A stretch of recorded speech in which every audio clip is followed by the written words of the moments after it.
జై సద్గురుభ్యో నమః. శ్రీమద్ రాజాదిరాజ మహారాజ రాజయోగీంద్ర చంద్ర అచల గురు సార్వభౌమ శ్రీ పూర్ణానంద బ్రహ్మానందార్య సద్గురుభ్యో నమో నమః. గురుగారి పాదపద్మములకు ద్వాదశి నమస్కారాలు తెలియజేసుకుంటున్నాను. అచల గురు శిష్యుల అన్యోన్య దర్శనం అను సబ్జెక్టు గురించి గురుగారు చెప్తారు. అచల గురు లక్షణము, అచల శిష్య లక్షణము, తర్వాత గురు శిష్యుల ఇద్దరిది అన్యోన్య దర్శనము అనే ఉభయ లక్షణము గురువుగారు తెలియజేస్తున్నారు. జై సద్గురు ప్రభు మహారాజుకు జై. దీక్షితులు గురు శిష్యులు ఇరువురు కలుసుకున్న తరువాత వాళ్ళ ఉభయ లక్షణాలు ఎలా ఉంటాయో మనకు చాలా చక్కగా తెలియజేశారు. ఇక్కడ మనకు ఇరువురు కలుసుకున్న తరువాత ఇద్దరిది అన్య దర్శనం అవుతుంది. అద్వైతములో సమ్యక్ దర్శనం అవుతుంది. గురువు ఏ దాన్ని దర్శించాడో, ఏ స్థితిని పొందాడో అదే స్థితిని శిష్యునికి తెలియజేసి ఆ స్థితిని పొందింపజేసి ఇరువురు సమ్యక్ స్థితిలో ఉంటారు. ఇక్కడ గురు శిష్యులు అన్యోన్య దర్శనం, ఇది ఇంకా గొప్ప పేరు. గురువు ఏదాన్ని దర్శించాడో, ఏదాన్ని దర్శించి నిరహంకారుడై, నిర్మలుడై, అనిమిషుడై, అనహంకారుడై ఉన్నాడో శిష్యుడు కూడా అదే పద్ధతిలో దాన్ని దర్శించి గురువు యొక్క భావాన్ని, గురువు పొందినటువంటి బోధ ఫలాలను శిష్యుడు కూడా పొందుతాడు. ఇద్దరి స్థితి ఒకటే అవుతారు. ఇప్పుడు గురువు శిష్యుడు కలుసుకున్న తరువాత వాళ్ళ బోధ ఎలా ఉంటుంది అన్నప్పుడు, ఏమీ తెలియని శిష్యుడు గురువు దగ్గరకు వచ్చినప్పుడు గురువు అనేక కోణాలలో శిష్యునికి బోధ తెలియజేసి ఆ శిష్యుని యొక్క ఉన్నతమైన స్థానాన్ని అధిరోహింపజేస్తాడు గురువు. ఏమీ తెలియని శిష్యుడు వస్తే బోధించే క్రమం వేరు. భద్రాద్రి రామశతకములో బోధించినట్టు ఉంటుంది. నేను పరమాత్మనని తెలుసుకున్న శిష్యుడు గురువు దగ్గరికి వస్తే ఆ గురువు బోధించే పద్ధతి వేరు. నేనే పరమాత్మను, నాకంటే పరమాత్మ ఇంకోటి లేదు అని చెప్పి పరమాత్మ స్థానానికి వచ్చి సందేహము కలిగిన వారికి చెప్పే బోధ వేరు. అక్కడ పరిపూర్ణము, లేని ఎరుక, ఎరుకను విడిచే విధానము ఇవి తెలియజేస్తాడు గురువు. ఇక్కడ ఏమి తెలియజేస్తారు? ఏమీ తెలియని శిష్యుడు వచ్చినప్పుడు సమస్త విషయాలను తెలియజేస్తాడు. ఇంకా ఒకటని కాదు, అనేక రకాల విషయాలను తెలియజేస్తాడు. అందుకే గురు శిష్య అవినాభావ సంబంధము చాలా చక్కగా ఉండాలి. ఇద్దరు స్నేహితుల సంబంధము, భార్యాభర్తల సంబంధము, మరియు తల్లి కుమారుడు, తండ్రి కుమారుడు లేదా కుమార్తె తల్లిదండ్రుల సంబంధము, సాధారణ కులాలలో ఉన్నటువంటి సంబంధము మరియు గురు శిష్యుల సంబంధము, ఇవన్నీ కూడా మనం తీసుకున్నప్పుడు అన్నిటికంటే గురు శిష్య సంబంధము ఉత్తమమైనదని, చాలా గొప్పదని సృష్టిలో ఈ గురు శిష్య సంబంధానికి అధిక ప్రాధాన్యత ఇచ్చారు పెద్దలు. అది ఉంది కాబట్టి ప్రాధాన్యత, లేనిది ఇవ్వలేరు, ఇచ్చినది నిలబడదు. ఇప్పుడు తల్లి కుమారులు, కుమార్తెలు లేదా తల్లి పిల్లల సంబంధం ఎలా ఉంటుంది? చాలా గొప్పగా ఉంటుంది. తన గర్భంలో నవమాసాలు ఉంచుకొని అనేక జాగ్రత్తలు, అనేక మెలకువలతో పెంచి పెద్ద చేసి తరువాత ప్రపంచం లేక వచ్చిన తరువాత ఎన్నో జ్ఞాన సంబంధమైన బోధలు బోధించి చక్కగా అల్లారు ముద్దుగా పెంచి పెద్ద చేస్తారు తల్లి. తర్వాత వాళ్ళ బంధం ఎలా ఉంటుంది? ఆ తరం వరకే ఉంటుంది. గురు శిష్య సంబంధం ఎలా ఉంటుంది? తల్లి పిల్లలు, తండ్రి పిల్లల మధ్య కూడా నిస్వార్థమైనటువంటి బంధం ఉంటుంది. గురు శిష్యుల మధ్య ఉండే బంధము అది ఇంకా చాలా గొప్పది.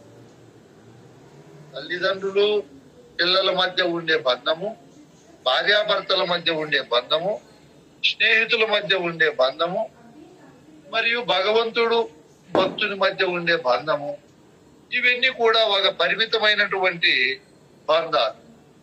గురు శిష్యుల మధ్య ఉండే బంధము అపరిమితమైనది, అమోఘమైనది, అద్వితీయమైనది, అజేయమైనది.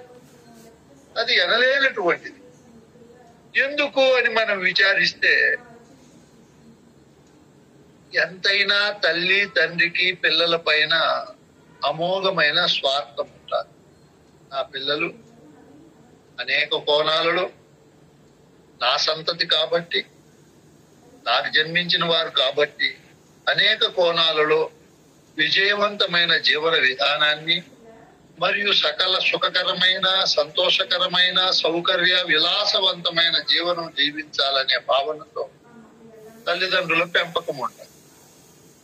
ఇద్దరు స్నేహితుల మధ్య లేదా భార్యాభర్తల మధ్య భార్య నన్ను భరిస్తున్నాడు అని భర్త భార్య నాకు సేవ చేస్తా ఉందనే భావనతో, ఈ విధమైనటువంటి భావజాలముతో ఉంటుంది ఆవిడ. అయితే గురు శిష్యులు ఎక్కడో గురువు ఎక్కడో శిష్యుడు, ఏ విధమైన రక్త సంబంధము లేకుండా, ఎక్కడ మనకు మీరు బాగా ఆలోచన చేస్తే రామకృష్ణ పరమహంసకు వివేకానంద స్వామికి ఏముంది అవినాభావ సంబంధం, అలాగే సృష్టిలో అనేక మంది గురు శిష్యులకు ఏ విధమైన రక్త సంబంధము, కుల బంధము ఏమీ లేవు. వాళ్ళకు కృష్ణ ప్రభువులు చెప్పినట్లు అడవి ఉసిరికయు జలనిధి బొడమిన లవణం పటంచు కుడిన రీతి బొడమిని ఈ స్థలమందున కడు వేడుక నీవు నేను కలసుట వినరా, నేనా ప్రేమ కలస కనుగొనరా, విడలేవు నీవు నన్ను విడలేను నే నిన్ను పొడదూసి పోకెక్కడ నిలచిట్టు అంటారు. ఏం బంధం చూడండి, అద్భుతమైన బంధం. ఎక్కడో సముద్రంలో ఉండే ఉప్పు, అడవిలో ఉండే ఏ సంబంధము లేకుండా ఎంతో సుదూరంగా అడవిలో ఉండే ఉసిరికాయ కలిసుకుంటే ఏ విధంగా అది అద్భుతమైన రుచిని కలిగిస్తాదో, ఆ విధంగా గురు శిష్యుల మధ్య సంబంధం అమోఘమైనది, నిస్వార్థమైనటువంటిది. ఈ సంబంధము కలుసుకొని వీళ్ళు ఏమి సృష్టిలో లౌకిక సంపదలు కలుసుకున్నారా? కాదు. ఎందుకు కలుసుకున్నారు? సనాతన వారసత్వ సంపద కలిగినటువంటి పరిపూర్ణ బోధను విచారించేకి ఈ పరిపూర్ణ బోధ చెప్పే గురువు, పరిపూర్ణ బోధను అభ్యసించే శిష్యుడు ఇరువురు కలుసుకున్నారు. సంబంధము అద్భుతమైనది, అమోఘమైనటువంటిది. ఆ గురువు గారు తన గురువును సేవించి, పూజించి, భజించి ఏ విద్యనైతే అంది పొందినాడో ఆ విద్యను ఫలాపేక్ష రహితంగా, నిస్వార్థంగా తన శిష్యునికి అందించాలనే సుసంకల్పంతో ఎంతో కష్టపడి ఈ బోధను గురువు శిష్యునికి అందిస్తాడు. చూడు, ఏ ఫలాపేక్ష లేదు. ఎంత అద్భుతమైన ప్రేమ, వాత్సల్యము, కరుణ, దయ శిష్యుని పైన గురువుకు ఉంటుంది. అద్భుతంగా ఉంటుంది. ఇంకా శిష్యుడు ఆ బోధన అభ్యసించేకి తన తల్లిని, తండ్రిని, భార్యను, బంధు బాంధవులను, కులదేవుని వీళ్ళకి ఎవరికి ఇవ్వలేనంత పూజ్య భావన, అద్భుతమైన ఆరాధన భావన సద్గురువుకు అందించి ఆ గురువు దగ్గర వినయము, విధేయత ప్రదర్శిస్తూ ఏ విధమైన అహంకారము, అభిమానము లేకుండా ఎంతో అద్భుతమైన భక్తి ప్రవృత్తులతో సేవిస్తారు. ఇవి రెండు చెప్పలేనంత, బలబద్ధతకు చిక్కలేనంత గొప్ప సంబంధం గురు శిష్య సంబంధం. ఇప్పుడు అచల గురువు, అచల శిష్యుడు ఇద్దరు కలుసుకున్న తరువాత, భార్యాభర్తలు కలుసుకున్న తరువాత భార్య పైన భర్తకు, భర్త పైన భార్యకు ఎనలేనటువంటి ప్రేమ ఉంటుంది కొంతకాలం. అది పౌర్ణమి తరువాత అమావాస్య వరకు చంద్రుని యొక్క కళలు తగ్గినట్లు తగ్గిపోతాది. అది ఎవరి అనుభవంలైనా కూడా అంతమూర్తి భవించినంత ప్రేమ ఉద్ధృతము కాదు. ఎందుకు ఉద్ధృతము కాదు? పూర్ణత్వంగా పూర్ణ గమనములో పురోభవించదు. తిరోగమనము చేస్తాది అంటే అది కొంచెము సుఖము కోసము, లౌకికమైనటువంటి ప్రయోజనపరము కోసము ఉండే బంధం అది. అందుకు తగ్గుతుంది. అయితే గురు శిష్య సంబంధము అమావాస్య తరువాత చంద్రుని కళలు పెరిగినట్లు పెరుగుతాయి. గురు బోధ వినే కొద్దీ, గురు సేవ చేసే కొద్దీ గురువు పైన ఇంకా వాత్సల్యము, ప్రేమ, మరవలేనటువంటి భావము తన హృదయ కమలంలో నిరంతరము గురు చింతనే ఉండాలి సశిష్యుడు. గురువు కూడా నన్ను ఆశ్రయించాడు, నన్ను సేవిస్తున్నాడు, ఇక్కడ అద్భుతమైన క్షేత్రము, ఈ క్షేత్రములో నా బోధ అనే బీజాన్ని నాటితే ఇది మహావృక్షమైతాదనే భావనతో గురువు గారు ఎన్నో కోణాలలో ఈ బోధను శిష్యునికి అందిస్తారు. ఎంత అద్భుతము, అమోఘము. చూడండి, ముందు మనం చెప్పుకున్నట్లు అచల గురు లక్షణాలు అన్ని ఉంటాయి, శిష్యునికి ఇన్ని విధాలుగా లక్షణాలు ఉంటాయి. ఇట్లా ఉత్తమోత్తమైన గురు శిష్య సంబంధము ఇంకెంత ఫలప్రదం అవుతుంది, చెప్పలేనంత ఫలప్రదం అవుతుంది.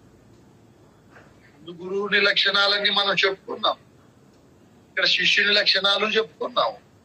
ఇట్లా అద్భుతమైన పూర్ణాధికారం ఉండే గురువు శిష్యుడు ఇద్దరు కలుసుకుంటే ఇంకా వాళ్ళ బంధము చాలా గొప్పగా ఉంది.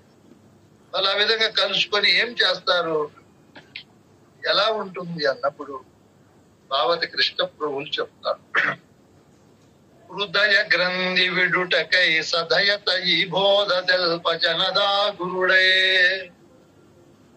శిష్యునికి ఉపదేశమిస్తూ శిష్యునికి బంధకారణమైన తనుమన తన ప్రాణములు శాస్త్రోక్తంగా గురువు స్వీకరించి 8 దీక్షల ద్వారా అస్తమస్తక సంయోగము చేసి నీవే పరమాత్మవని శిష్యునికి చెప్పిన తరువాత ఆ తప ఫలాన్ని అందించేకి, శిష్యుడు అది పొందేకి గురువు ఇక్కడి నుంచి బోధ ప్రారంభిస్తాడు. ఎందుకు? సాధన చతుష్టయ సంపదలు కలిగి ఈ విధంగా పరిపూర్ణుడైన సద్గురువును చేరి 12 సార్లు నమస్కారం చేసి ఈ విధంగా గురువుకు తనుమనదనములు దారపోసి భక్తితో స్థాన అంగ భావ ఆత్మసేవ చేయ శిష్యులకు గురువు ఇంకా ఎందుకు చెప్పడు బోధ? తన స్థితిని కూడా పోగొట్టుకొని తక్కువ స్థితికి వచ్చి గురువు గారు ఇదిగో ఇక్కడ గురు శిష్య బంధం, ఆ రోజు శుభదినం, ఉపదేశం శిష్యునికి గురువు ఇచ్చే రోజు, శిష్యునికి గురువుకి ఇద్దరికి శుభదినం. అద్భుతమైన కలయిక చెప్తాడు గురువు గారు కూడా. ఎంతో ఆనందపడితే ఆ మాట చెప్తాడు. నన్ను నీవు నిన్ను నే గన్న వేళ్ళెట్టిదో అంటాడు. వేళ విశేషాన్ని పొగుడుతాడు. చూడండి, ఆ రోజు ఉపదేశం ఇచ్చిన రోజు ఆ వేళ విశేషమేమో నాయనా, నన్ను నీవు విడువలేవు, నిన్ను లేడు. ఈ పవర్ అంత ఉంటుంది ఈ విద్యలో. మధ్యలోగా కోపతాపాలు వచ్చి ఊడిపోయినా శిష్యుడు, అర్జునునికి కృష్ణునికి వచ్చాయి కోపతాపాలు, రామునికి ఆంజనేయునికి వచ్చాయి కోపతాపాలు, మళ్ళా ఏకమయ్యారు. అట్లా శిష్యుడు గురువు సంబంధాలు బెడిసినా ఈ విద్య ఘనమైనది, చాలా గొప్పది కాబట్టి శిష్యుడు మళ్ళా వస్తాడు. అక్కడ తట్టుకోలేడు. ఆ ప్రపంచ సుఖ సంతోషాల్లో, ఆ భోగభాగ్యాల్లో ఇమళ్ళలేడు. మళ్ళీ రావాల్సిందే, తప్పదు.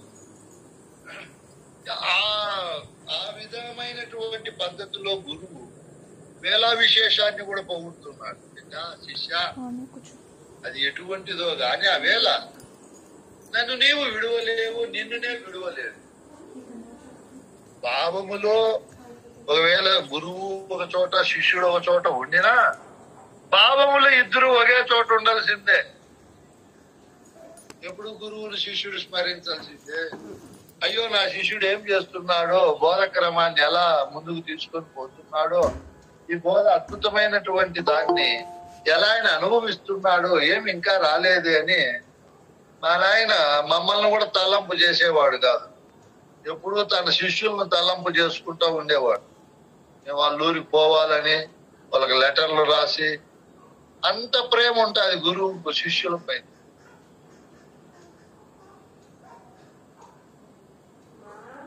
ఆ విధమైనటువంటి భావములో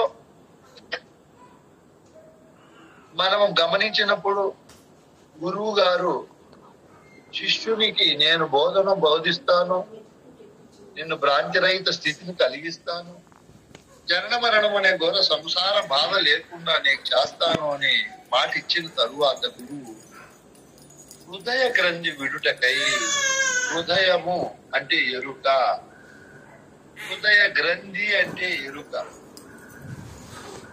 సుచ్చడ గ్రంథి అని కూడా అంటారు ఎరుక. గ్రంథి అంటే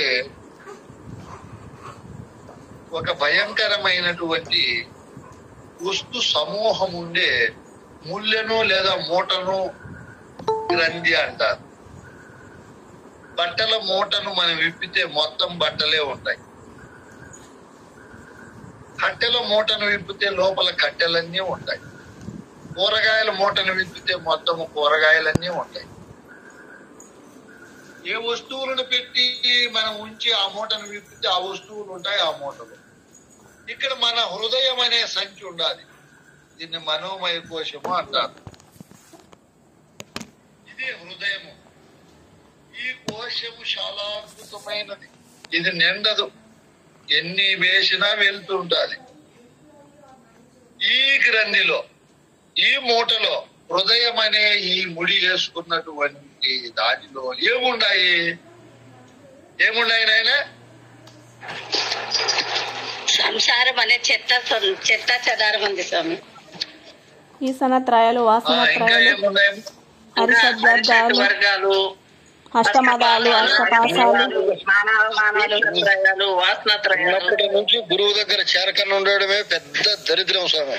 చిన్న వయసులో నుంచే చేరింటేనా ఈ ఎరుక ముందు నా శరీరముని శరీరాన్ని పెట్టుకొని ఉంది. దాంట్లో నా శరీరము, నేను ఆరోగ్యంగా ఉండాలి, ఆనందంగా ఉండాలి, అందంగా ఉండాలి, చాలా గొప్పగా అన్ని సుఖాలు అనుభవించాలి అని ఆ హృదయం అనే ఎరుక తన యొక్క సంచిలో దేహాన్ని పెట్టుకుంది మొదలు. ఎందుకంటే దేహంలో ఉంది కాబట్టి. ఇంకా దేహ సంబంధమైన గుణగణాలు, లక్షణాలు, ప్రాణము, మనస్సు సంబంధమైన విషయాలన్నీ కూడా ఎన్నో పెట్టుకునింది. నా తల్లి, నా తండ్రి, నా భార్య, పిల్లలు, నా కులము, నా మతము, నా ఆచారాలు, నా అలవాట్లు అని చెప్పి అనేక రకాల శాస్త్ర వాసనలు, దేవతా వాసనలు, భ్రమలు, భ్రాంతులు, సంకల్పాలు, వికల్పాలు, అవిద్యతో కూడినవి, అజ్ఞానముతో కూడినవి, అవివేకముతో కూడినవి, అనాత్మతో కూడినవి, ఎన్నో రకాల మాలిన్యమైన చెత్త అంతా కూడా పెట్టుకొని ఉంది. భయము, భ్రమ, భ్రాంతి, కామం, క్రోధం, మోహం, లోభం, మోహం, ఇవన్నీ పాటు అష్టమదాలు, అష్టపాశాలు, సప్తవ్యసనాలు, ఒకటి కాదులే ఎన్నో పెట్టుకొని ఉంది. ఇది ఇన్నిటిని పెట్టుకొని మూట కట్టుకొని ఉంది. ఇన్ని రకాలతో కూడినటువంటి వాటన్నింటినీ గురువు గారు మొట్టమొదట తీసివేయాలి. సదయత ఈ బోధ దెల్ప జనదా గురుడై.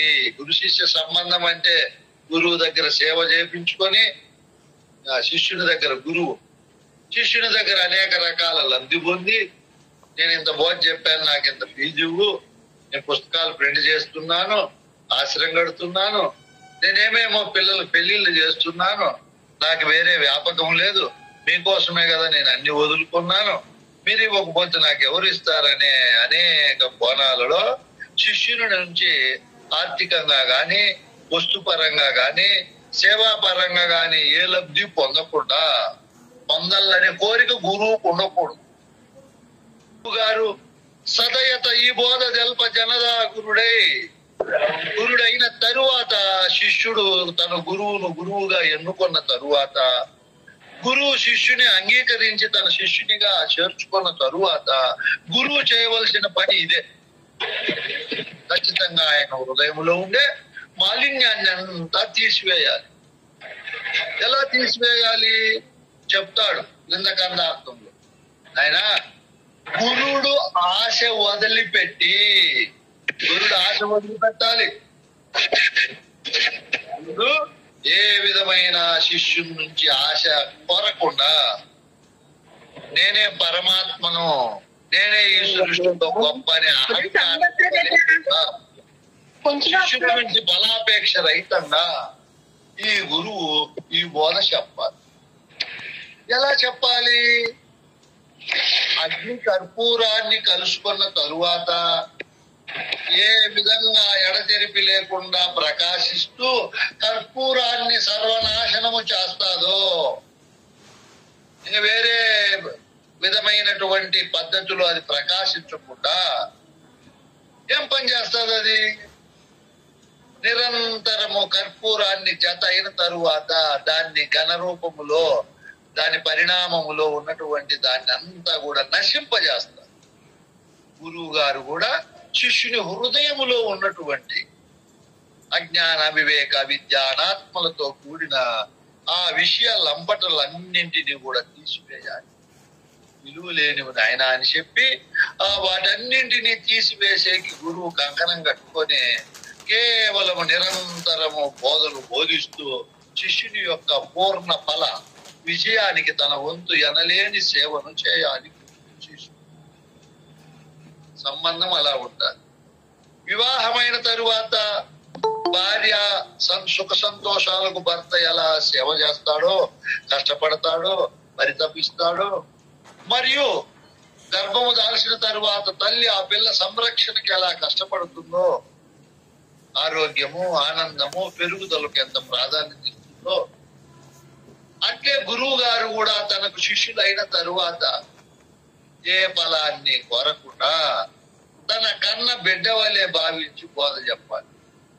ఇది ఒక అద్భుతమైన మాట. తన కుమారుని ఏ విధంగా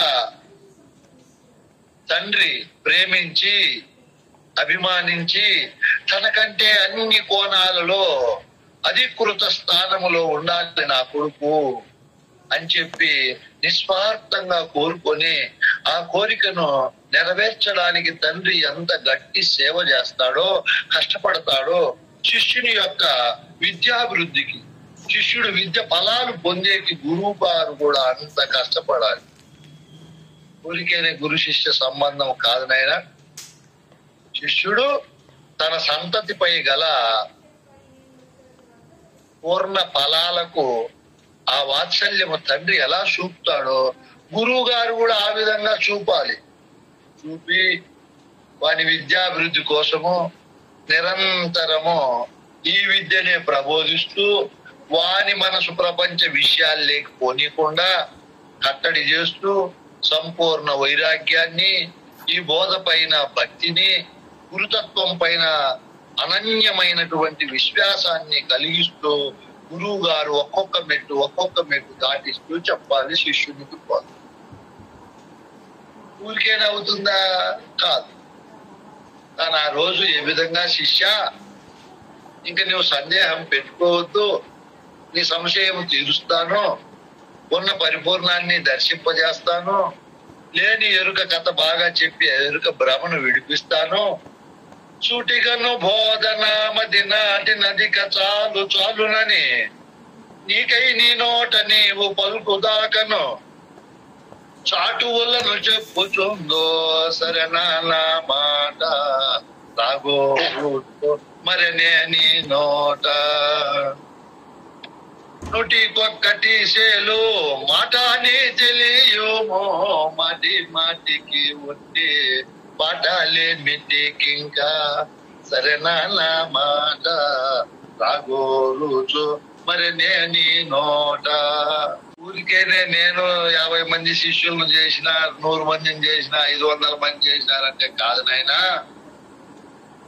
శిష్యులు అజ్ఞానముతోనో అవివేకముతోనో దారి తప్పచ్చు, బోధకు రాకుండా పోవచ్చు, ఎన్నో రకాల బంధాలలో బంధింపబడి ఉంటారు శిష్యుడు.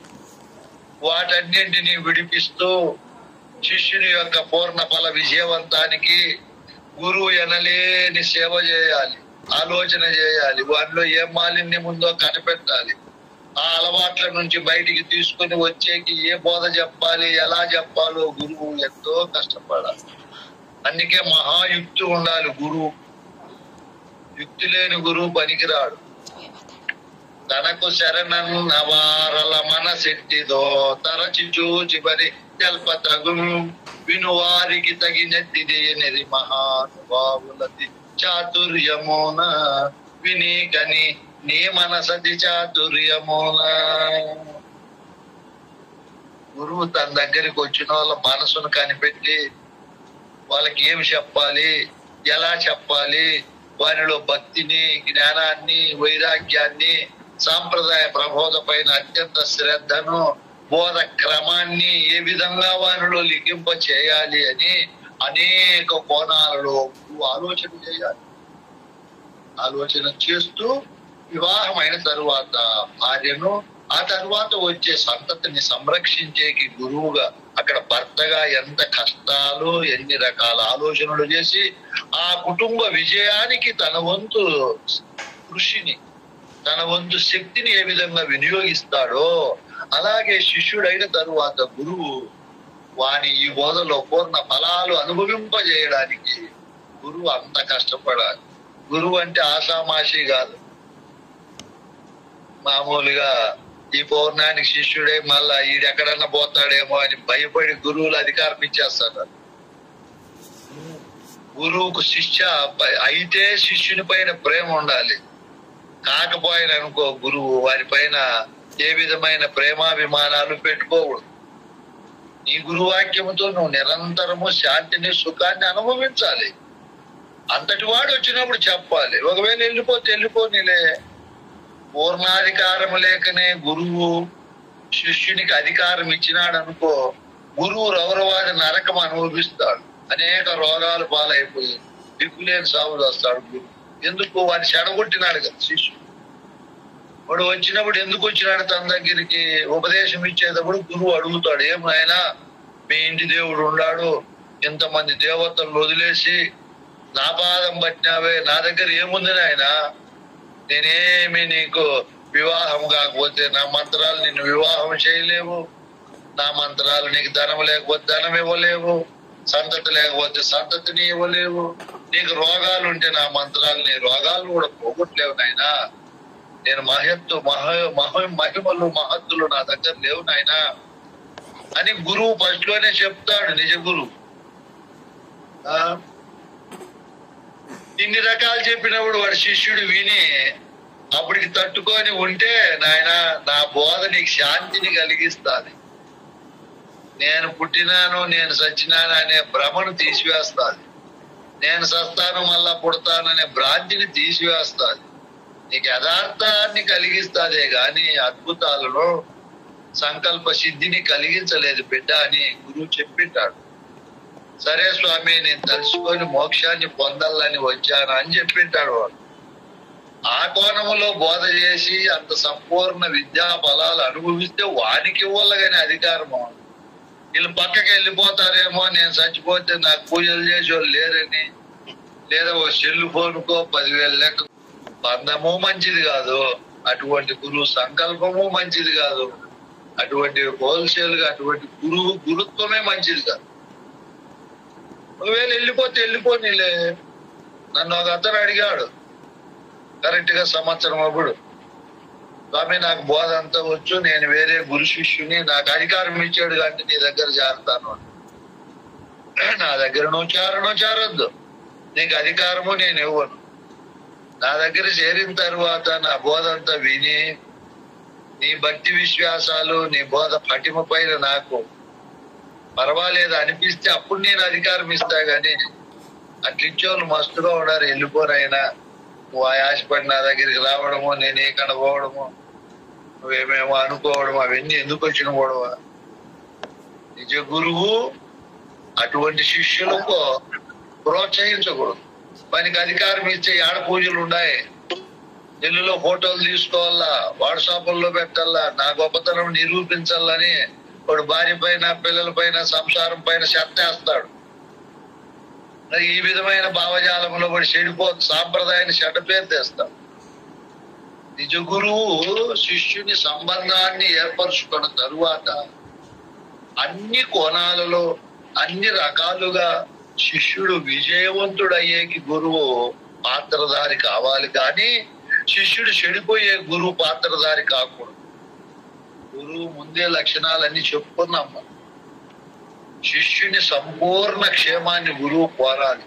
కుటుంబంలో భర్తగా, తండ్రిగా, కుమారుడిగా, తాతగా, ఏ స్థాయిలో అయినా కూడా ఒక శిష్యునిగా అయినా, విద్యా ఫలాలలో అయినా వాడు సంపూర్ణ విజయవంతుడయ్యేకి గురువు పాత్రధారి కావాలే గాని వాడు చెడిపోయేకి పాత్రధారి కాకూడదు. దానికేమొచ్చు అని అధికారం ఇచ్చేది? ఒకవేళ పక్కకి వెళ్ళిపోతే పోనీళ్ళు, అక్కడ తెలుసుకొని ధరించి నీళ్ళేం నీకు ఈ గురువులకు సంపూర్ణ విద్య లేకపోవడం వల్ల, విద్యా ఫలాలు అనుభవించకపోవడం వల్ల తనలో ఉండే ఈర్ష్య, ద్వేషము, డంబము, అహంకార, అభిమానాలు పోకనే అధికారం ఇస్తే ఇన్ని అనర్థాలు వస్తాయి. మనకి ప్రేమించేదే చేత కాదు, ఇంకా గురువు ఏం వెలగబెడతాడు? అందుకే క్లీనర్ అయి డ్రైవర్ అయితే వాడు ఆ వాహనాన్ని సురక్షితమైన ఉంచుకోగలిగి ప్రయాణాన్ని కూడా సవ్యంగా చేయగలుగుతాడు. వాడు క్లీనర్ కాకనే డ్రైవర్ అయితే ఏం చేస్తాడు? ఎక్కడన్నా ప్రమాదమైన కూడా అక్కడే పెట్టేస్తాడు. ఆ విధంగా కాకుండా గురు శిష్య, అచల గురు శిష్యుల యొక్క సంబంధంలో గురువు ఎన్ని కోణాలలో ఆలోచించి శిష్యునికి ఆ పద్ధతిలోనే బోధ చెప్పాలి. నిన్ను గురువుని చేస్తా, ఇక్కడ శాలవలు కప్పుతారు, గౌరవం ఇస్తారు, నువ్వు 10 మందిని చేసుకో, ఇది బతుకు తెరువు. మా నాయన ఒక శిష్యునికి బిడ్డలోడనే అధికారం ఇచ్చినాడు. నేను అడిగిన, నాయన నీకేమన్నా తెలివి ఉందా? బిడ్డలోడైతే ఏదో కూరగాయల వ్యాపారమో, వ్యవసాయమో, ఉద్యోగమో చేసుకొని డబ్బు సంపాదించుకోవాలి కానీ ఈ అచల గురువు అయ్యి ఏమి సంపాదించి బిడ్డను సాగుతాడు? వాడు ఇచ్చే 10, 20, 50 దానికల్లా ఎదురు చూసుకొని ఏమిటికైతే అది ఆ డబ్బు వాళ్ళని చెడగొట్టిన వాళ్ళు అవుతారు. మీరు ఆ పని చేయకూడదు. ఇప్పుడు బిడ్డలోడైతే ఏదో కష్టం చేసుకుంటాడు, వ్యాపారమో, వ్యవసాయమో ఏదో ఒకటి. ఈ గురువు అయ్యి ఆ శిష్యులు ఏమిస్తారు? అబద్ధాలు చెప్పి మోసాలు చేసి గురుత్వము, సాంప్రదాయం చెడిపోదు. చెడగొట్టినారు అందరూ గురువులు. సుబ్రాయుడు స్వామి కూడా గురువులు ఈ విధంగా ఉండకూడదు అని నా భావన. సాంప్రదాయ అభివృద్ధి, శిష్యుడు అన్ని కోణాల్లో బాగుపడాలంటే ఒకవేళ వాడు ఆగిపోయినాడు అనుకో, ఆగిపోయిన నీకేం నష్టమో? వాడు 1 నెల, 2 నెలల్లో, సంవత్సరం వచ్చినాడు, మళ్ళీ ఆగిపోయినాడు. ఆగిపోతే నీకేం నష్టమో? నువ్వు నీ స్థితిలో ఉండు గురుబోధలో. నీ దగ్గరకు వచ్చే నువ్వేం పని చేయాలా? ఆ వాని హృదయ గ్రంథిలో ఉండే మాలిన్యాన్ని తొలగింపజేసే బోధ చెప్పాలి. ఎట్లా చెప్పాలా? కొడుకు పూర్ణ వికాసానికి తండ్రి ఏ విధమైనటువంటి ఫలాపేక్ష రహితంగా వాని అభివృద్ధికి తన వంతు శాయశక్తులు కృషిని సలుపుతాడో వాడు పూర్ణ అనుభవం లేకనే అధికారం ఏమంటే ఇస్తారా? మా సుబ్రాయుడు స్వామి ఇచ్చేది వాడు పాడు చేయడు, పాడైపోతాడు, ఇవ్వకూడదు. పూర్ణంగా వాడు వ్యవహారం స్వశక్తితో చేసుకోగలుగుతాడు అన్నప్పుడే ఇవ్వాల, లేకపోతే ఇవ్వకూడదు అధికారం. పూర్ణ విద్యావంతుడై నెమ్మదితనము కలిగి ఆ కొడుకు పూర్ణానుభవం వచ్చిన తరువాత తండ్రి ఎట్లా పెత్తనం ఇస్తాడో కుటుంబం పైన, అంటే ఇక్కడ బోధ పైన కూడా అధికారం ఇవ్వాలి. సభకు పోయాను. సభలో ఒక అమ్మగారికి అధికారం ఇచ్చారు. చాలా బాగుంది. ఆమె బ్రహ్మాండ పిండాండ విచారణలు అద్భుతంగా చెప్పింది. మంచి విద్యావంతురాలు, మంచి గురువు అంటే గొప్ప గౌరవము, భక్తి, విశ్వాసాలు అన్ని గమనించాము, బాగున్నాయి. మీరేమన్నా అడగదలుచుకుంటే అడగండి అని అడిగింది నన్ను. అమ్మా, నువ్వు గురువుకి ఏమేమి సమర్పించావు అని అడిగాను. తనము, ప్రాణము, మనస్సు ఇచ్చాను స్వామి. మళ్ళీ బోధ ఎలా విన్నావు అంటే, అమ్మ మళ్ళీ నాకు దగ్గర పెట్టేసింది స్వామి అండి. నీకు అక్కడే సమస్య, అక్కడ ఉండే ఆ రహస్యమే అర్థం కాలేదే. ఇంకా గురువు అయి మీరేం చేయగలుగుతారు? ఏం చెప్పగలుగుతారు? శిష్యులు పాఠాలు చెప్తారు, అనుభవం ఎక్కడుంది? అందుకే గురువు చాలా జాగ్రత్తగా, చాలా అనుభవంగా శిష్యులకు అన్ని బోధించి ఆ తరువాత గురువును చేస్తే అది ప్రకాశిస్తుంది. లేకపోతే ప్రకాశించదు. మధ్య మధ్యలో అనేక సమస్యలు ఉంటాయి, చెప్పలేనన్ని రకాలుగా గురు శిష్యుల మధ్య వ్యవహారాలన్నీ బీడ్చిపోతాయి. ఇక్కడ గురువు ఆ హృదయ గ్రంథిలో ఉండే బోధను మాలిన్యాన్ని తీసివేసేకి, చివరికి ఆ హృదయ గ్రంథినే లేకుండా చేసేకి గురువు ఎంతో కష్టపడి బోధ చెప్పాలి. అది ఒక రోజులోనో, ఒక మాసంలోనో, ఒక వత్సరంలోనో అయ్యేది కాదు. 12 సంవత్సరాల సమయం పడతాదని శివరామ దీక్షితులు తన దీక్షిత్యంలో చాలా చోట్ల చెప్పాడు ఆ మాట. ఇంకా దీర్ఘకాలం పడతాది అంటాడు. అది వాస్తవం కూడా. అంతకాలము గురువు శిష్యునికి ప్రబోధించాలి. మాటలతోనే చాలా సున్నితంగా, ప్రేమగా శిష్యుని యొక్క అనేక రకాల కోణాలలో ఆయనకుండే గుణాలను గమనించి ఆ గుణాలన్నీ కూడా రహితము చేసుకుంటూ బోధ పైన అద్భుతమైన ప్రేమను, విశ్వాసాన్ని, నమ్మకాన్ని కలిగిస్తూ ఈ బోధ అధ్యయనానికి శిష్యునికి కావలసిన అన్ని రకాల ఏర్పాట్లను గురువు కలిగిస్తూ ఆయన ముందుకు తీసుకొని పోవాలి. ఒక పాఠశాలలో ఒక శిష్యుడు, ఒక విద్యార్థి విద్యను అభ్యసించేకి ఆ గురువులు ఎంత కష్టపడతారో, ఎన్ని రకాల ప్రోత్సహిస్తారో, ఎన్ని రకాల సామ, దాన, భేద, దండోపాయాలతో ఆ శిష్యుని అభ్యసనానికి గురువు ఎంత కృషి చేస్తాడో, అలాగే ఇక్కడ కూడా శిష్యుడు పూర్ణంగా ఈ ప్రపంచము నుంచి భ్రమలు, అనేక రకాల సమస్యలు పుంకాలుగా శిష్యునికి అడ్డపడతాయి, శిష్యుని దాటుకోనీయకుండా చేస్తాయి. అటువంటి సందర్భాల్లో గురువు ఆయా సందర్భాలకు తగినటువంటి బోధను బోధిస్తూ ఆ బంధాలలో ఆ ప్రపంచము నుంచి వచ్చే ఆ అనేక రకాలైనటువంటి ఆ శిష్యునికి కలిగే ఆటంకాల నుంచి గురువు తప్పింపజేస్తూ ఆ ఆటంకాలు ఒక్కొక్కటి దాటుకునేటట్టు ఎన్నో కోణాల్లో గురువు శిష్యుడు ఏ ఆటంకానికి, ఏ బంధానికి, ఏ రకమైనటువంటి దానికి నిలబడిపోకుండా, అక్కడే ఆగిపోకుండా ముందుకు తీసుకొని పోయేకి గురువు తన వంతు పాత్రను పోషిస్తూ శిష్యునికి అంశాల మాదిరి పాఠాలు చెప్తూ తన హృదయ కమలములో ఉండే మాలిన్యాన్ని తొలగిస్తూ ముందుకు పోవాలి. ఇది గురువు చేయవలసిన పని శిష్యునికి. ఇందులో గురువు 3 న్యాయాలు పాటించాలని మీకు చెప్పాం. శిష్యుని అయిన తరువాత ఏమేమి న్యాయాలు పాటించాలి గురువు? ఏమైనా కుకుట కిషోర న్యాయము, కుకుట కిషోర, గోవత్స కిషోర న్యాయం నాయన, క్షేత్రజ్ఞ సంయోగ న్యాయం నాయన. కుకుట కిషోర న్యాయం మొదటిది కరెక్ట్ గా చెప్పావు, భ్రమరకీటక న్యాయము. రెండోది కుక్కుట కిషోర న్యాయం. మూడవది క్షేత్రజ్ఞ సంయోగ న్యాయం.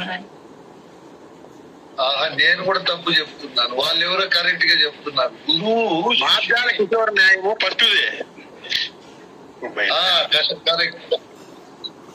రెండవది కిషోర న్యాయము. మూడవది మధుకీటక న్యాయము, తేనెతీగ పిల్లలను పెట్టి. మధుకీటక న్యాయం, భ్రమరకీటకం కాదు. గురువు పాటించే న్యాయాలు తన శిష్యుడు అయిన తరువాత గురువు మొదటిది భ్రమరకీటక న్యాయం, మార్జాల కిషోర న్యాయం. మార్జాలం అంటే పిల్లి. నిన్న చెప్పారు నీలమ్మ గారు మొన్నేమో. మగ పిల్లితో దానికి సమయం వచ్చి వయసు వచ్చినప్పుడు ప్రేమిస్తాది, చాలా అవినాభావ సంబంధాన్ని పెంచుకుంటాది. ఆ మగపిల్లి కూడా ఆడపిల్లి పైన అద్భుతమైన ప్రేమను కనపరుస్తూ ఇరువురు సంసారం చేస్తారు.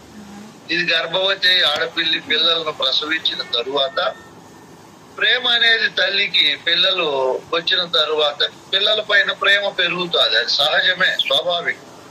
అలా పెరగకపోతే పిల్లలను సంరక్షించలేరు తల్లులు. అది మనుషులకైనా, పశువులకైనా, పక్షులకైనా, దేనికైనా. అప్పుడు మగపిల్లి బాధపడుతుంది. ఇన్నాళ్ళు నన్ను ఎంతగా ప్రేమించి ఆదరించి అభిమానించి ఇప్పుడు ఆ పిల్లల పైన ప్రేమను చూపుతా ఉంది, ఆ పిల్లల్నే లేకుండా చేస్తే బాగుంటుందని అది భావిస్తారు. దాని భావన ఇది కనుక్కుంటారు. ఈ ఆడపిల్ల ఏం చేస్తారు, దానికి కనపడకుండా దీంతో స్నేహితం చేస్తూనే వాటికి పాలిచ్చే టైంలో పాలు ఇవ్వడము, తిండి తినే టైంలో తిండి తినడము, ఈ మగపిల్లి కంటపడకుండా చోట్లన్నీ మార్చి అదే క్రమంలో ఎలుకలను ఎలా వేటాడాలి, ఎలా ఆహారాన్ని సంపాదించుకోవాలి, సృష్టిలో కుక్కలకు మరియు పెద్ద పెద్ద క్రూర మృగాలకు దొరకకుండా ఏ విధంగా తమ జీవన మనుగడను ముందుకు తీసుకొని పోవాలో నేర్పుతుంది. ఈ క్రమంలో అనేక చోట్లు మారుస్తారు. అంటే గురువు గారు తన శిష్యులు అయిన తరువాత ఆ పిల్లి ఎలా పిల్లల పైన ప్రేమాభిమానాలు కలిగి ఉంటుందో, ఈ గురువు గారు కూడా ఆ పిల్లల పైన తన శిష్యుల పైన అంత ప్రేమను కనపరిచి నిస్వార్థంగా ఆ తల్లి పిల్లి పిల్లల కోసం ఎట్లా సేవ చేస్తుందో ఈ గురువు శిష్యులకు సేవ చేయాలి.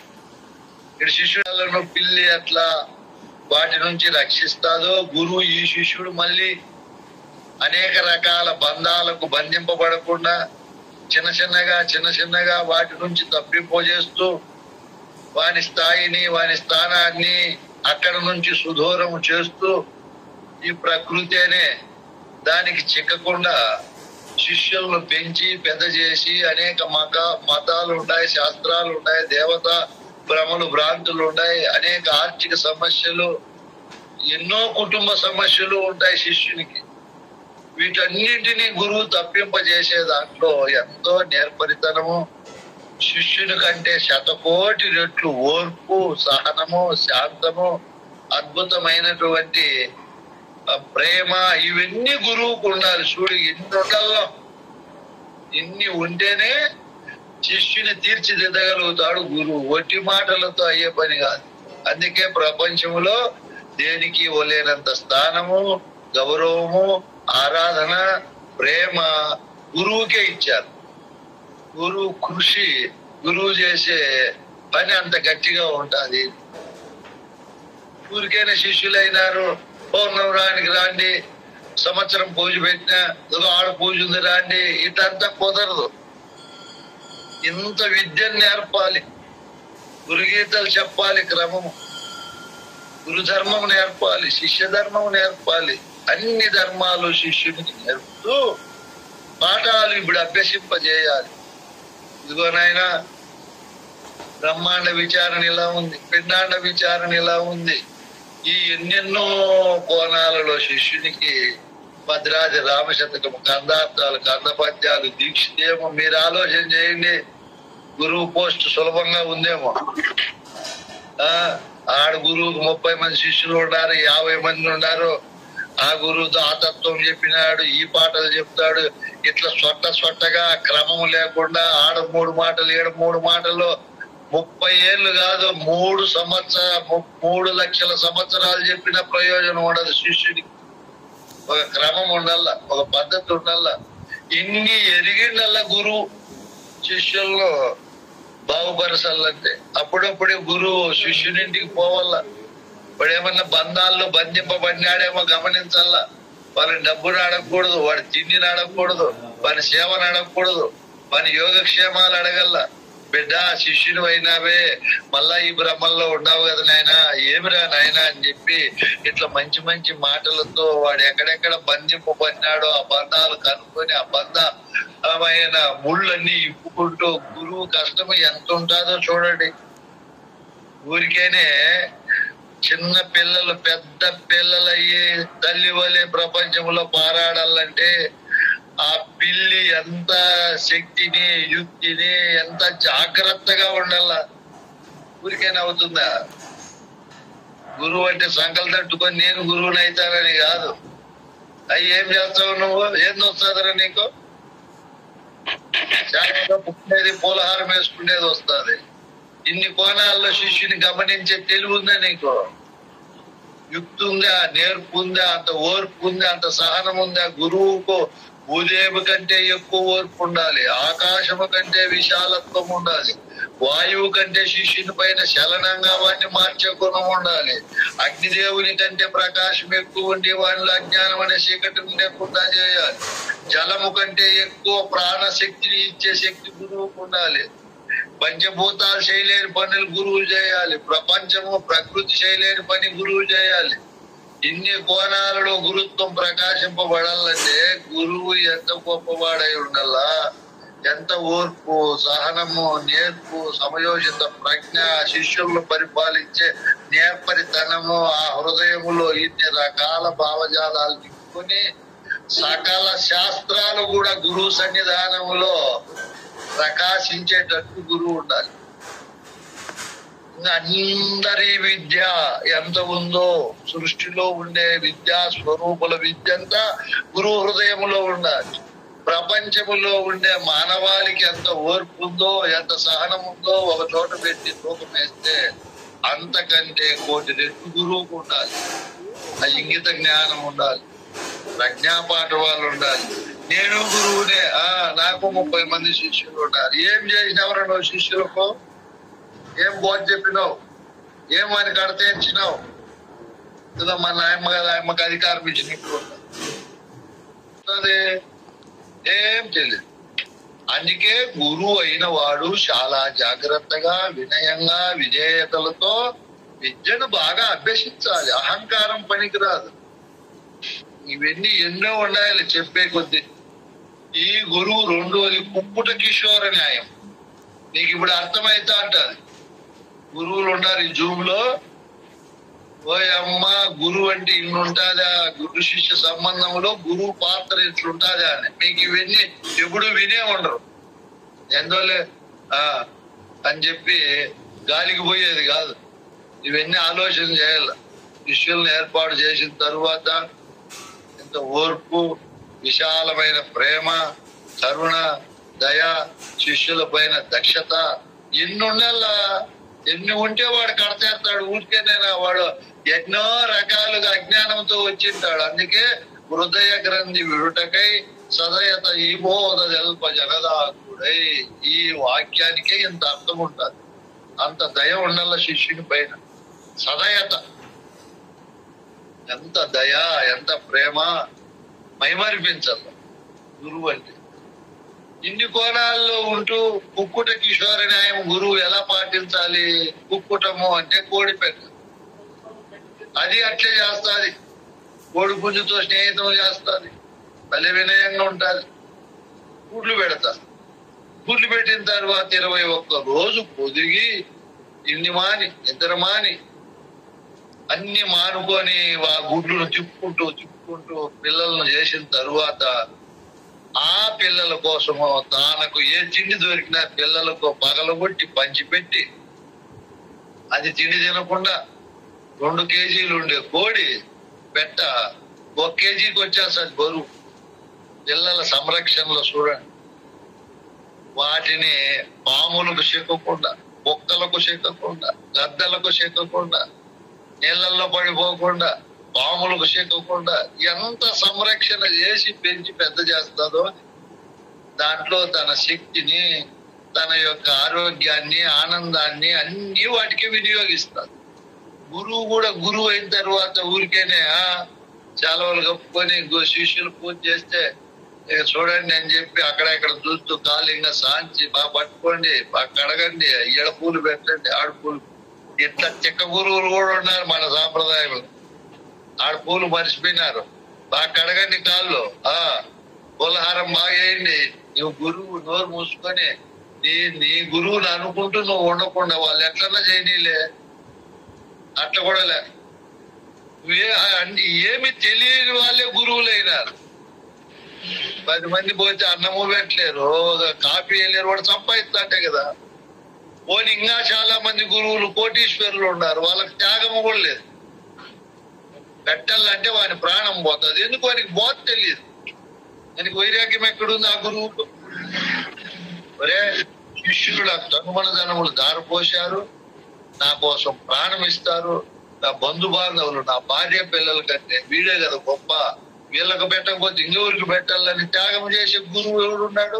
అసలు ఈ బోధే రాదు వాళ్ళకు. ఈ భావమే నిలబడి ఉండదు మనసులో. ఏదోలే అయినారు పోయినారనే ఉంటారు. గురువు అంటే ఎట్లుండాలి? తన శిష్యులు తన ఇంటికి వస్తే అందరికంటే ఎక్కువ ప్రేమను కనపరచాలి, యోగక్షేమాలు అడగాలి, వాళ్ళకి ఏం అవసరమో అవన్నీ సమర్పించాలి, పెట్టాలి. ఈ గురువు కష్టపడి సంపాదించుకుంటే కదా అవన్నీ చేయగలుగుతాడు. వీడు సోంబేరి అయి ఉంటాడు. లేదా ఉన్నా చాలా మంది 90 మంది ఖర్చు పెట్టడం, వాడు దాచుకొని దాన్ని చూసుకుంటూ మురిసిపోతూ ఒక రోజు చచ్చిపోతాం. అయిపోయి వాడు అనుభవించాడు, శిష్యులకు పెట్టాడు, ఏమి చేయడు. ఇవన్నీ గురువు లక్షణాలు కాదు. శిష్యులను ఏర్పరుచుకున్న తరువాత శిష్యుల పైన అనంత ప్రేమ, వాత్సల్యము, వాళ్ళు అన్ని రకాలుగా పూర్ణ వికాసం పొందడానికి గురువు రాజామార్గం వేయాలి. దాన్ని బాగా పూలు పైన నడిపించాలి. ఇన్ని కోణాల్లో గురువు ఉండాలి నాయన. ఆ కోడిపెట్ట ఎన్ని కోణాల్లో పిల్లలు పెరిగి పెద్దవై ప్రయోజనంగా వాటి బ్రతుకునే వరకు ఎంత శక్తిని వినియోగిస్తాదో గురువు కూడా శిష్యుడు పూర్ణ ఫలాలు అనుభవించి పూర్ణత్వం పొందే వరకు ఎప్పుడు శిష్యుడి పైన గురువు వాత్సల్యం రూపి బోధ ప్రకాశాన్ని, బోధను పెంపొందింపజేసే చేయాలి. గురువు చేయవలసిన పని. శిష్యులు ఏర్పాటు అయిన తరువాత మధుకీటక న్యాయం. మధువు అంటే తేనెటీగ. తేనెటీగ ఒక రేడ పెట్టి గుడ్లు పెట్టి పిల్లలు అవుతాయి అక్కడ. వాటి కోసము ఈ తల్లి ఈగ ఎక్కడెక్కడో సుదూరంగా పోయి నూరు పుష్పాల పైన వాలితేనే ఒక బిందువు దొరుకుతుంది. అది పుక్కట్లో పెట్టుకొని నోట్లో ఇక్కడికి వచ్చి వదిలిపెడతారు. తన పిల్లకు డైరెక్ట్ గా అది ప్రసరణ అయ్యే, బయట కారిపోకుండా బయట అంత గూడు పెడతాది. ఎంత అద్భుతమో, ఎంత మేధాతనమో! ఏ ఇంజనీర్ నేర్పినాడు దానికి? ఎన్నో పుష్పాల పైన గురువు అయిన తరువాత శిష్యులకు ఈ గురువు అహర్నిశలు బోధ విచారణలో ఉండాలి. గురువే ఈ 4 పనులు ఎక్కువ చేయాల. ఎక్కువ బోధ చెప్పాల, ఎక్కువ వినల్ల, ఎక్కువ చదవల్ల, ఎక్కువ రాయాల. అట్లయినప్పుడే గురువు కొత్త కొత్త విషయాలు తన హృదయంలో పుడతాయి. అప్పటికప్పుడే అక్కడ కామధేనువు కల్పవృక్షంగా హృదయ కవాటములో ఈ విద్యా స్వరూపము ఏర్పడి తన శిష్యులకు పశ్చంతి మధ్యమ వైఖరి రూపంలో బయటికి వచ్చి శిష్యులను అద్భుతంగా తీర్చిదిద్దగలుగుతాడు గురువు. ఇన్ని గురువుకు సకల సులక్షణ సంపన్నుడై ఉండాలి, నిస్వార్థపరుడై ఉండాలి. ఇన్ని కోణాలలో గురుడు తన శిష్యులను కన్న కొడుకుగా చూడమన్నాడు కృష్ణుడు. ఇట్లా చూసి ఆ తేనెటీగ ఏ విధంగా అనేక పుష్పాలలో వాలించేస్తాదో ఈ గురువు గారు కూడా అనేక గ్రంథాలు చదవాలి.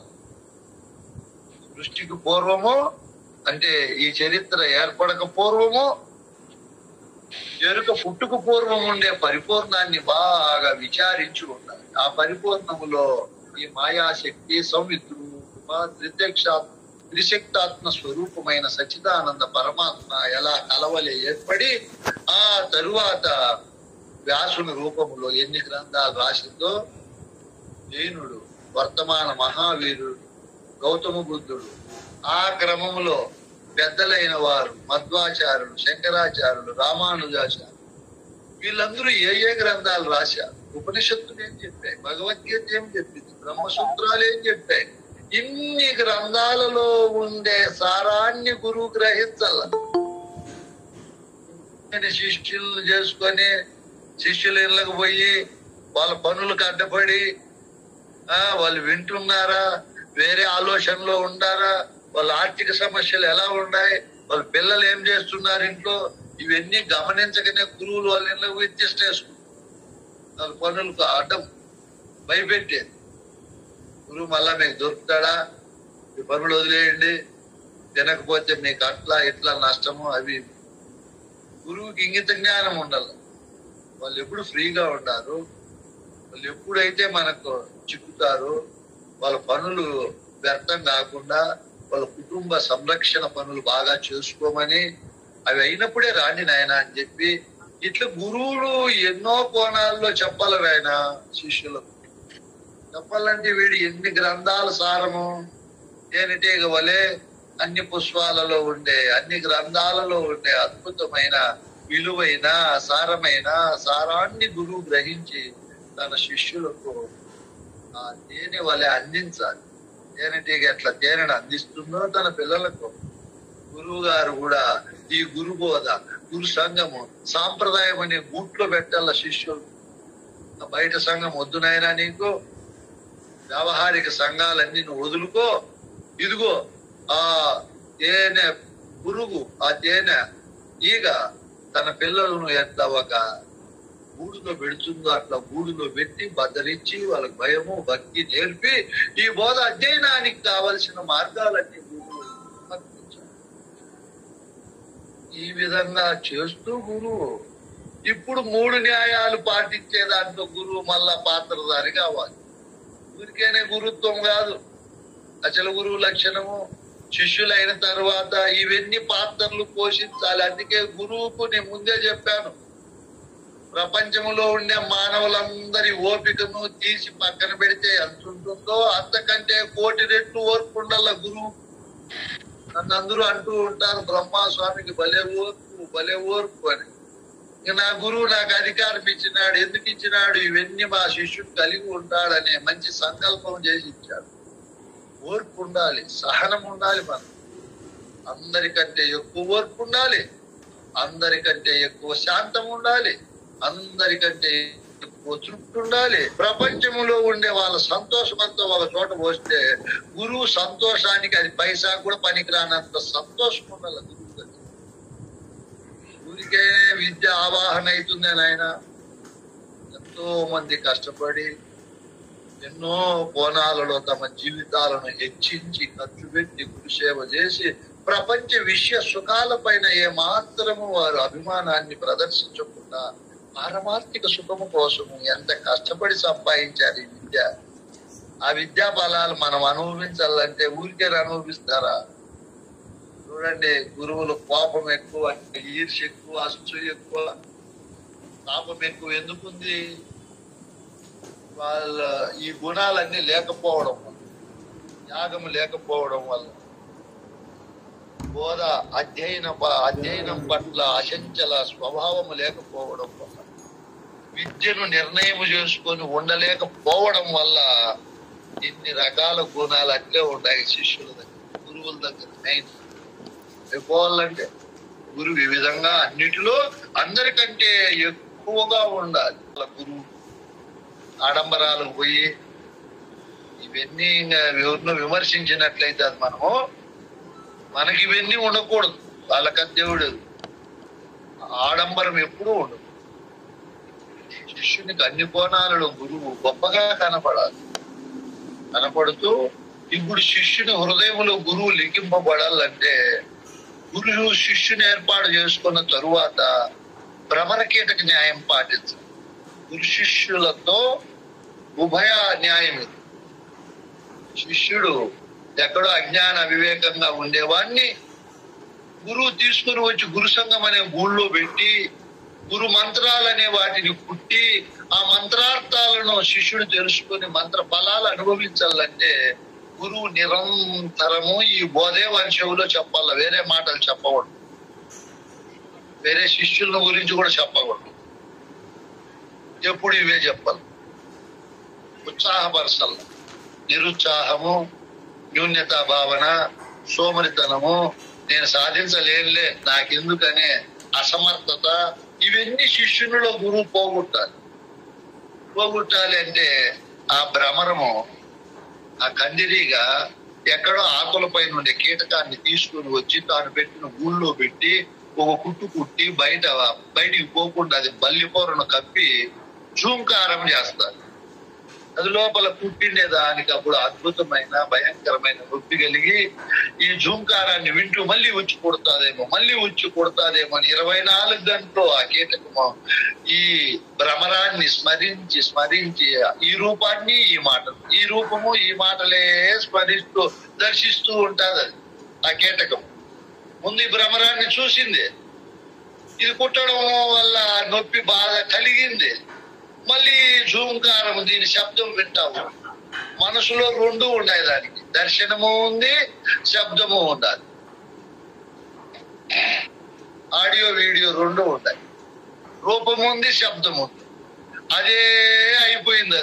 అదే కంటిలో అదే కనపడతా ఉంది, చెవులు అదే వినపడతా ఉంది. 14 రోజుల తర్వాత బయటకు వచ్చి ఈ కీటకము భ్రమర రూపంలో పైన ఎగిరిపోతుంది. అట్లే గురువు అయిన తరువాత శిష్యునితో ఈ సంబంధం పెట్టుకోవాలి.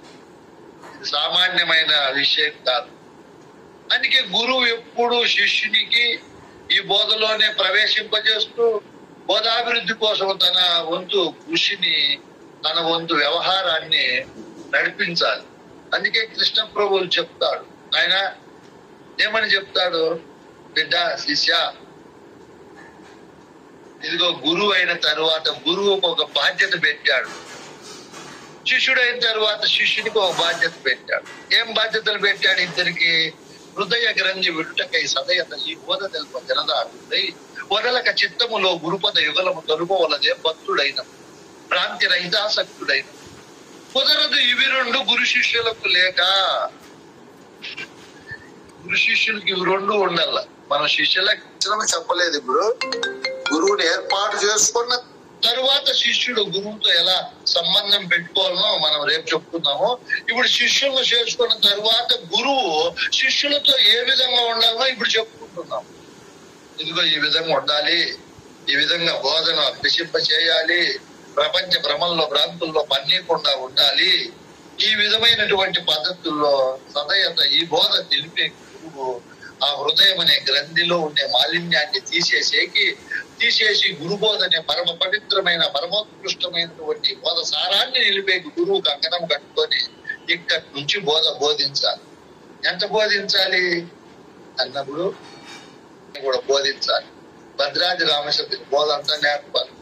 ఖండార్థాల్లో ఉన్నటువంటి లక్షణయుక్త గ్రంథం అది. అన్ని లక్షణాలు నేర్పాలి శిష్యుడు. ఇదిగోనైనా అచల లక్షణం ఇలా ఉంది, ఎరుక లక్షణం, ఎరుకోత్పత్తి లక్షణం, ఎరుకను విడిపించే లక్షణం ఇలా ఉంది, సకల మతాల లక్షణాలు ఇలా ఉన్నాయి, గురుమంత్ర ప్రతాప లక్షణం ఇలా ఉంది, పరిపూర్ణ బోధ లక్షణం ఇలా ఉంది, బోధ దృఢీకరణ లక్షణం, బోధ పఠన లక్షణం, మరియు బోధ స్థితి పురుష లక్షణం అని ఈ లక్షణాలన్నీ నేర్పాలి. పరిపూర్ణ బోధలో ఉండే దీక్షితేములో 53 ప్రకరణలు అభ్యసింపజేయాలి. గురువు అంటే ఊరికే గురువు పాత్ర మన పెద్దలు అలా పోషించారు. ఎంత గొప్పవారు దీక్షితులు. శివరామ దీక్షితుడు అంత విద్యావంతుని చేశాడు. నమాసా అంత విద్యావంతులు చేయాలంటే, ఇంజనీరింగ్ పూర్తి చేయాలంటే మన పిల్లవాడు తమాషానా ఎన్ని లక్షలు ఖర్చు పెట్టాలా, వీడు ఎంత సవ్యంగా అధ్యయనం చేయాలి. అంటే గురువు గారు కూడా శిష్యుని సంపూర్ణ విద్యావంతుని చేయాలంటే ఇన్ని గ్రంథాలలో ఉండే బోధను తెలియజేయాలి. ఊరికేనే కాదు. మొదలక చిత్తములో కుదరదు ఇవి రెండు గురు శిష్యులకు లేక. అది గురువుకు ఉండాలి. శిష్యుని హృదయంలో మాలిన్యాన్ని తీసివేసి చివరికి ఆ నేననే అహంకారాన్ని కూడా కుదిగింపజేసింది. గురువు శిష్యులను ఏర్పరచుకున్న తరువాత ఇంత భయముతో భక్తితో శిష్యులకు బోధను నేర్పాలి. ఇది అయింది.